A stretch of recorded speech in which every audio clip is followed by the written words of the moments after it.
This is the ceiba, the tree known as the ceiba.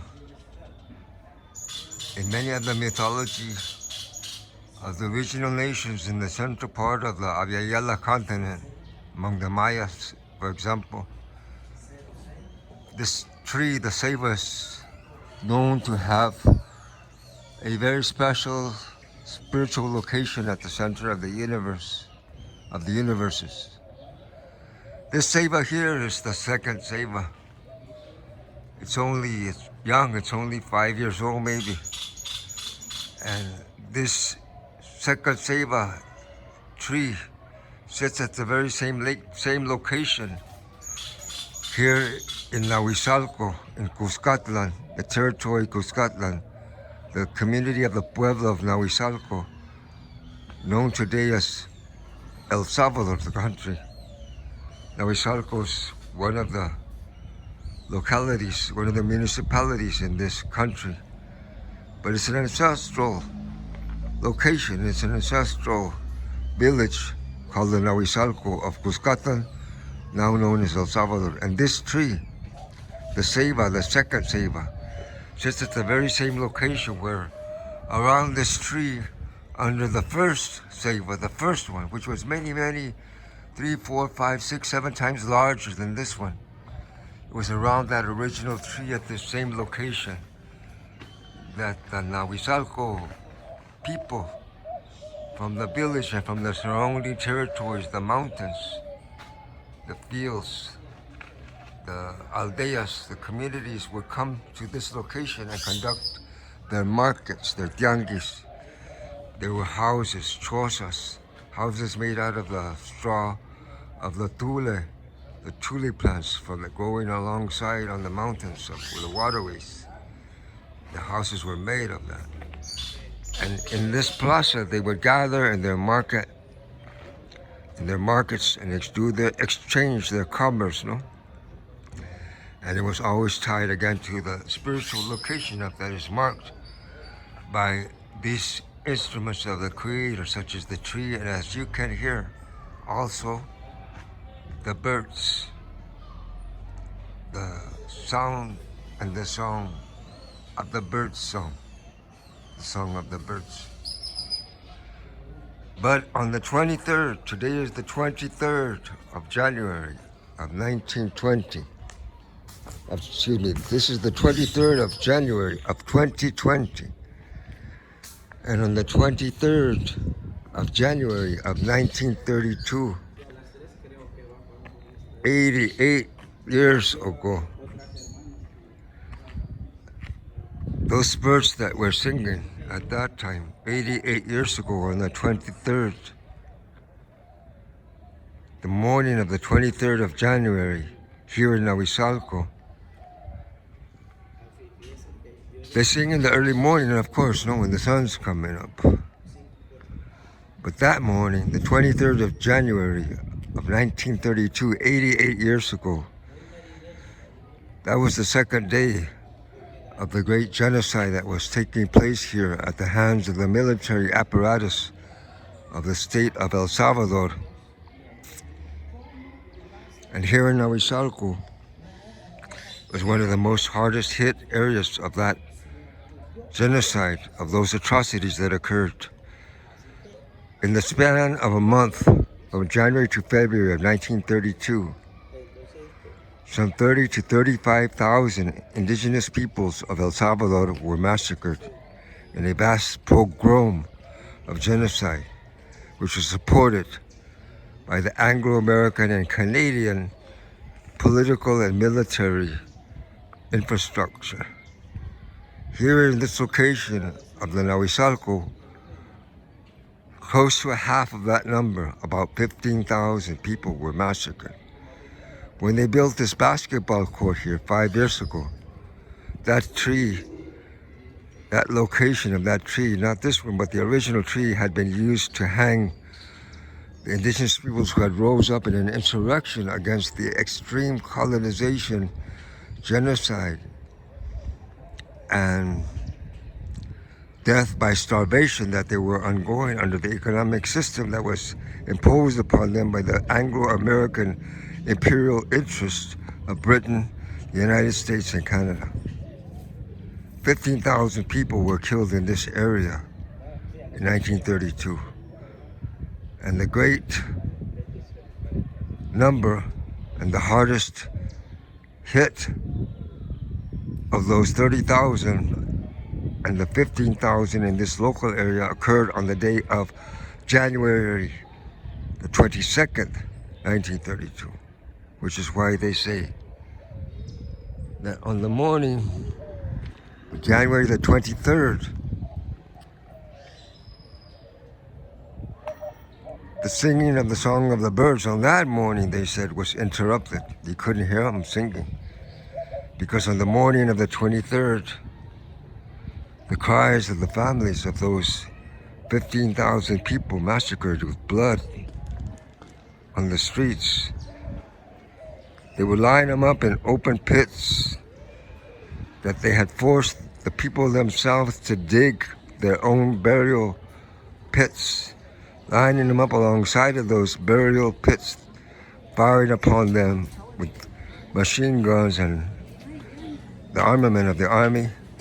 15,000 people of the Nahuizalco were killed on the 22nd of January 1932. So when the birds sang on the morning of the 23rd, you couldn't hear them. You couldn't hear them because the families were crying. This is Nahuizalco today. We're here today in the year 2020 on the 23rd of January because yesterday there was a great action of commemoration and denunciation to call the attention of the international global community, but most importantly, of all our relatives of the indigenous nations that still survived the great genocide of 527 years of colonization and genocide that has been going on across the continent since October the 12th, 1492.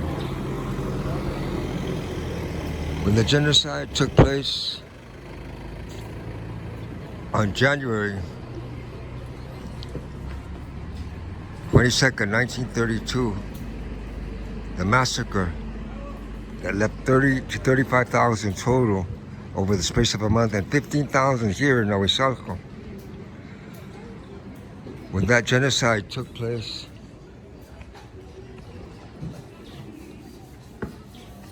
anyone afterwards, anyone who spoke Nahuatl, who spoke the original language, who dressed in the traditional dress of the indigenous of El Salvador, anybody who looked, they might even think or appear to be an indigenous person was a target for open assassination. And as a result, one of the greatest atrocities in the pogrom of cultural genocide occurred here in El Salvador that produced the negation and the degradation of the original culture of the Nahuatl people, where the fathers and mothers were afraid to teach the language to their children because it would target them for death. They were afraid to teach them their culture, traditions, and identity. Even to wear a simple article of clothing that appeared to be indigenous was putting a target on your back to be killed on the spot with no repercussions and no legal remedies. And in that scenario, it wasn't until the year 2014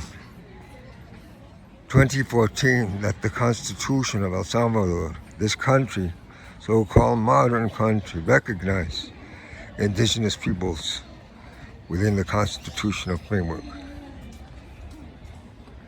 In Izalco, in Nahuizalco, the people that are the original settlers that plant those original ceiba trees, the first one and the second one, yet they survive. They have even regenerated their cultural identity and in the process of moving forward at the level of the Supreme Court of El Salvador, with a habeas corpus writ demanding accountability and reparations for the genocide of 88 years ago that was hit most hard hit here in Nahuizalco on September the 22nd, 1932. This is the material that we were talking about, the tule, that is used to make the weavings of the metates. That's the tule. This is the metate. These are the natural products that the indigenous people still to today realize construction. There's the quetzal. The mercado, the tule, has moved to this location now, the tianguis.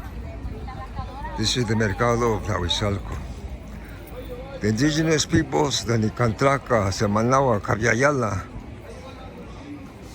genocide, colonization. But as you can see, it is still Mother Earth who cares for us. It is still Mother Earth for whom we most care and extend our sentiments of love and appreciation for the blessings of life that she allows us to share with each other and make a reality of sustainability and flourishing of our common humanity. The root of that common humanity, we know that it exists, it persists, it resists, and it regenerates every day, every sun, every horizon of every age, so it shall be, such as it has been. And we know that here in Nahuizalco, that this community that suffered so much 88 years ago in the great genocide of the Izalcos of 1932, and their message to the humanity, which is being emitted from here once again this year in 2020, on the 23rd of January, will be heard. It should be heard. It must be heard in the hearts and the human consciousness of our original nations and confederation across this continent of Abyayala and all throughout the original nations of all the original nations of Mother Earth. From Nahuizalco, the 23rd of January 2020, Tupac, Huehuecoyo,